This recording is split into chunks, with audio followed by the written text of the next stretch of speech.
ഈ വിമർശനങ്ങളൊക്കെ പോസിറ്റീവായിട്ട് എടുക്കുന്ന ഒരാളാണോ, അതിൽ ഭയങ്കര വിഷമിക്കാറുണ്ടോ? വിഷമമല്ല, നമ്മളൊരു കാര്യം പറയുന്ന സമയത്ത് അതിൻ്റെ ആ ഒരു നമ്മൾ ചിലപ്പോൾ ഞാനൊരു വീഡിയോ ചെയ്ത് കഴിഞ്ഞാൽ അല്ലെങ്കിൽ ഒരു സാധനത്തിനെ ക്രിട്ടിസൈസ് ചെയ്ത് ഞാനൊരു വീഡിയോ ചെയ്യാൻ തുടങ്ങി കഴിഞ്ഞാൽ ഞാൻ അതിൻ്റെ പീക്ക് അന്വേഷിച്ച് പഠിച്ച് അത്രയും എനിക്ക് കൺഫേം ആണെങ്കിൽ മാത്രമേ ഞാൻ ചെയ്യുള്ളൂ. അപ്പം അത്രയും നമ്മൾ ഒതൻറ്റിക് പ്രൂഫുകൾ വെച്ച് നമ്മൾ ചെയ്യുന്നൊരു സാധനത്തിന് പിന്നെയും വിമർശനങ്ങൾ വരുമ്പോഴാണ് പ്രശ്നം. അതായത് കേരളത്തിലെ ഡോക്ടേഴ്സ്, പ്രഗത്ഭരായിട്ടുള്ള സൈക്കോളജിസ്റ്റുകൾ, ഇവരെല്ലാം ഞാൻ പറയുന്ന സ്റ്റേറ്റ്മെന്റ്സ് അക്സെപ്റ്റ് ചെയ്തുകൊണ്ട് നമ്മുടെ കൂടെ ഉണ്ട്. അപ്പോൾ ഇവർ ഈ പറയുന്ന ഇത്രയും പ്രൊഫഷണൽസ് എല്ലാം അക്സെപ്റ്റ് ചെയ്യുന്നൊരു കാര്യം ഇന്നലെ കണ്ട പോസ്റ്ററുകളിൽ നിന്ന് പഠിച്ച ആൾക്കാർക്ക് എന്തുകൊണ്ട് മനസ്സിലാക്കുക, അല്ലെങ്കിൽ അത് പഠിപ്പിക്കുന്ന ആൾക്കാർക്ക് ഈ പറഞ്ഞ പോലെ ചെറിയ ടൈമിനുള്ളിൽ ഈ ഒരു സാധനം വെച്ചിട്ട് വലിയ ഒരു മോണിറ്ററി ബെനിഫിറ്റ് ഉണ്ടായേക്കാം, അതുകൊണ്ടായിരിക്കാം ചെയ്യുന്നത്. പക്ഷേ ഇത് ഒരു മനുഷ്യന്റെ മെന്റൽ ഹെൽത്ത് വെച്ചിട്ടുള്ള കളിയാണ്.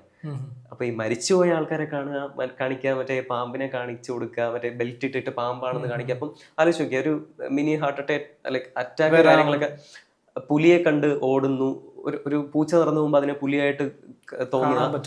അപ്പൊ ഇത് ഓടുന്ന സമയത്ത് വല്ല വാഹനങ്ങൾ വന്ന് ഇടിച്ച അപകടങ്ങളുണ്ട്. അപ്പൊ ഇതിന്റെയൊക്കെ ഒരുപാട് വലിയ വിഷയങ്ങളുണ്ട്. അതേസമയം നിങ്ങൾക്ക് ഇതിനെ വളരെ പോസിറ്റീവായിട്ട് ചെയ്യാൻ പറ്റുന്ന കുറെ ഏരിയാസ് ഉണ്ട്. അതായത് വെറുതെ നമ്മൾ അഫർമേഷൻസ് കൊടുക്കാം. ഇപ്പൊ നിങ്ങളുടെ ഇന്നത്തെ ദിവസം വളരെ സന്തോഷമുള്ള ഒരു ദിവസമായിരിക്കും എന്ന് പറഞ്ഞാൽ തന്നെ ആൾക്കാർക്ക് ഭയങ്കര ഒരു, അല്ലെങ്കിൽ അതെ, ഗോഡ് ബ്ലസ് യു എന്ന് പറയുന്ന ഒരു വേർഡിന് തന്നെ ഭയങ്കര ഒരു ഇതുണ്ട്. അപ്പൊ അതുപോലെ ഹാപ്പിനെസ് കൊടുക്കുന്ന കാര്യങ്ങൾ ചെയ്യാമല്ലോ. എന്തിനായി ഇങ്ങനെയുള്ള ട്രോമ ക്രിയേറ്റ് ചെയ്യുന്ന കാര്യങ്ങൾക്ക് പിന്നാലെ പോകുന്നത് എന്നുള്ളൊരിതാണ്.